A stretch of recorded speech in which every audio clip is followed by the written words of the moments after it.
Les Confessions de saint Augustin, livre 7, chapitre 6. Des vaines prédictions des astrologues.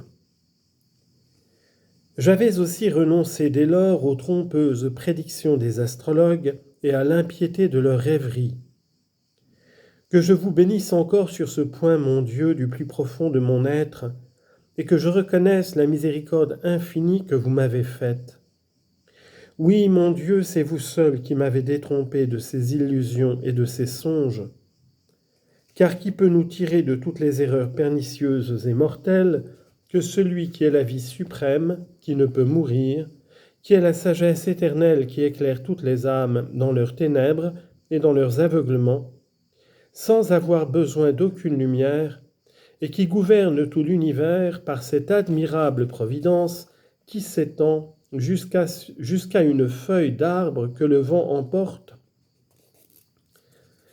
Vous vous êtes servi, mon Dieu, d'une rencontre merveilleuse pour vaincre cette opiniâtreté avec laquelle je combattais les raisons du sage vieillard Vindicien et de Nébridius, qui, bien que jeune, avait une lumière d'esprit incomparable, dont le premier soutenait très fortement, et le second me disait souvent, quoique avec quelque sorte de doute, qu'il n'y a point de science capable de prévoir les choses futures, mais que les conjectures des hommes rencontrent quelquefois par hasard la vérité, et que dans la multitude des choses qu'ils prédisent, il en arrive quelques-unes, non que ceux qui les assurent en aient aucune connaissance, mais parce que, entre tant d'événements imaginaires qu'ils prédisent en l'air, il est presque impossible que dans le cours des choses du monde, il ne s'en trouve quelqu'un de véritable. Vous vous êtes donc servi, pour me faire rendre à la vérité, d'un de mes amis qui n'était pas fort savant en astrologie et qui était néanmoins fort curieux et fort ardent à consulter les astrologues. Il avait appris de son père une chose très importante pour ruiner toute la vaine estime de cette science sur laquelle il ne faisait pas assez de réflexion. Cet homme, nommé Firmin, qui avait été fort bien élevé et qui n'était pas peu instruit dans l'éloquence, me consultant un jour comme le plus cher de ses amis, touchant quelque affaire qui lui donnait une grande espérance pour sa fortune, et me demandant ce qu'il m'en semblait selon que j'en pouvais juger par son horoscope, je ne refusai pas de lui dire mes conjectures, et ce qui me vint en la pensée. Mais comme je commençais déjà à entrer sur ce sujet dans l'opinion de Nébridius, j'y ajoutais que j'étais presque persuadé que toutes ces prédictions étaient vaines et ridicules. Alors il me raconta que son père avait eu une curiosité non pareille pour les livres qui traitent de cette science, et qu'il avait un ami qui ne les aimait pas moins que lui, de sorte qu'ils donnaient l'un et l'autre tout leur temps à cette étude, et brûlaient d'une passion pour ces niaiseries qu'ils observaient jusqu'à la naissance des animaux qui naissaient chez eux,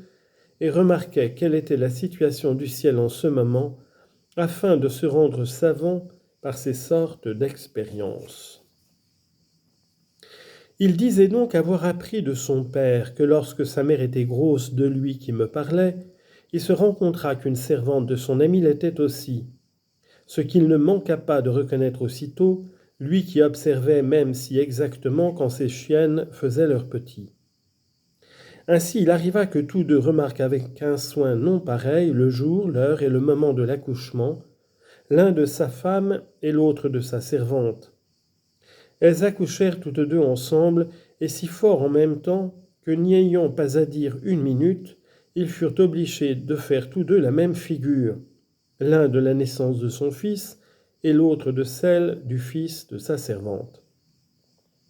Car comme ces deux femmes commencèrent à être en travail, ils se donnèrent avis de ce qui se passait dans leur maison, et tinrent des valets tout prêts pour s'envoyer à l'instant qu'elles seraient accouchées, ce qui leur était facile par le pouvoir que chacun d'eux avait chez soi. Il ajoutait que ces valets qu'ils s'envoyèrent, se rencontrèrent si justement à moitié chemin qu'ils ne purent ni l'un ni l'autre remarquer qu'un même moment et un même regard des planètes dans la naissance de ces deux enfants. Et néanmoins Firmin, comme étant d'une maison considérable parmi les siens, vivait dans le monde avec estime et avec éclat. Son bien s'augmentait tous les jours, et il était élevé dans les charges les plus honorables, au lieu que le fils de cette servante était toujours dans une vie sujette et malheureuse, sans sentir diminuer le poids du joug si rude et si ennuyeux de sa condition servile,